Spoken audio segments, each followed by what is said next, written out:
AP మరియు తెలంగాణ ముఖ్యమంత్రులు నిన్న భేటీ కావడం జరిగింది. ఆస్తుల పంపకాలపై మేము చర్చించుకునేందుకు భేటీ అయ్యాము అనే వార్తల్లో కథనాలు విన్నాం.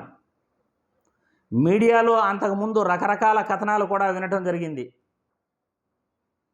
తెలంగాణ ముఖ్యమంత్రి ఆంధ్రప్రదేశ్ రాష్ట్రంలో ఓడరేవులు మరియు సముద్ర తీరాల్లో మాకు వాటా కావాలి, కృష్ణా జలాలలో మాకు ఇంత వాటా కావాలి, తిరుమల వెంకన్న స్వామి పాలక మండలిలో మాకు సభ్యత్వం కావాలి అని కోరినట్లు, తెలంగాణలో అయితే ఆ ఆస్తులు మేము ఒక్క సెంటు కూడా ఇచ్చేది లేదు, కావాలంటే ఏపీ భవనం లాంటి ఒక భవనాన్ని నిర్మించుకునేందుకు మీరు పర్మిషన్ అడిగితే ఇస్తాము అన్నట్లు కథనాలు వెలువడ్డాయి.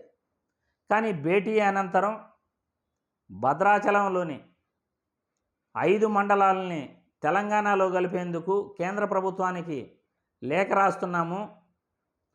ఆస్తుల పంపకాలపై ముందుగా తెలంగాణ మరియు ఆంధ్రప్రదేశ్ సిఎస్లు కలుస్తారు.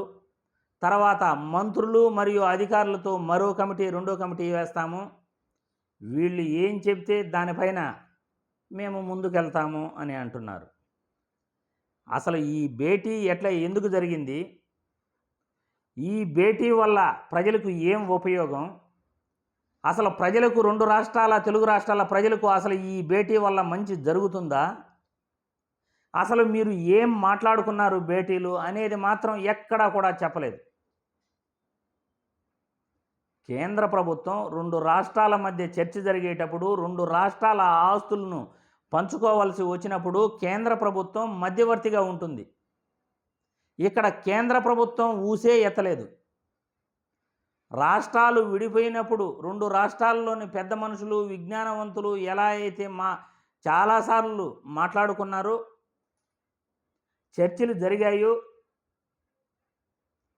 ఇప్పుడు ఆస్తుల పంపకాలలో అఖిలపక్ష మీటింగ్ని 2 రాష్ట్రాల ముఖ్యమంత్రులు పిలిచారా? రాష్ట్రాలలో రాజకీయ పార్టీలు లేవనుకుంటున్నారా?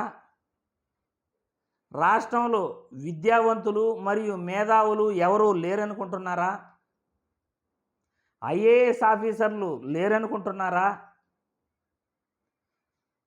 కమిటీ వేయదలుచుకుంటే విజ్ఞానవంతులు, మేధావులు, రాజకీయ నాయకులు, సీనియర్ నాయకులు వీళ్ళందరితో కలిసి 2 రాష్ట్రాల్లో ఒక కమిటీ వేయాలి.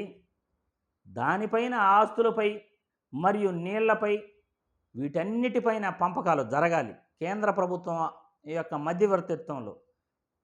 కానీ అటువంటిది ఏదీ జరగకుండా మీరు కూర్చొని 2 రాష్ట్రాల ముఖ్యమంత్రులు మాట్లాడుకొని, కాంగ్రెస్ పార్టీ మరియు టీడీపీ పార్టీ ఇద్దరు కూడా, గురు శిష్యులు ఇద్దరు కూర్చొని మేము ఆస్తులపై పంపకాలు చేసుకునేస్తాము, మా ఇష్టానుసారం మేము ఏం మాట్లాడుకునేది మాత్రం ప్రజలకు చెప్పము, మేము కమిటీలు, మంత్రులతో కమిటీలు వేస్తాము, అధికారులతో కమిటీలు వేస్తాము అంటే ప్రజలు చెవుల్లో పూలు పెట్టుకొని ఉన్నారా?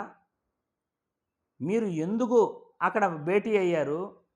మీ స్వప్రయోజనాలు, మీ వ్యక్తిగత ప్రయోజనాలు అందులో లేవు అని మీరు ప్రజలకు చెప్పగలరా? మీరు ఎందుకు భేటీ అయ్యారో అది మాత్రం చెప్పరు. ఏం మాట్లాడుకున్నారో అది మాత్రం చెప్పరు. కేంద్ర ప్రభుత్వాన్ని ఇన్వాల్వ్మెంట్ చేయరు. అఖిలపక్ష మీటింగు పెట్టరు. మేధావుల్ని, విజ్ఞానవంతుల్ని అందరినీ కలిపి ఐఏఎస్ ఆఫీసర్లతో కలిపిన కమిటీ వేయరు. మరియు ఆస్తుల పంపకాలు మీ ఇష్టానుసారం ఎలా పంచుకుంటారు, ఎలా మీరు చర్చించుకుని తెలుగు రాష్ట్రాల ప్రజలకు అన్యాయం చేస్తారు అని ఈ వీడియో ద్వారా ప్రశ్నిస్తున్నాను.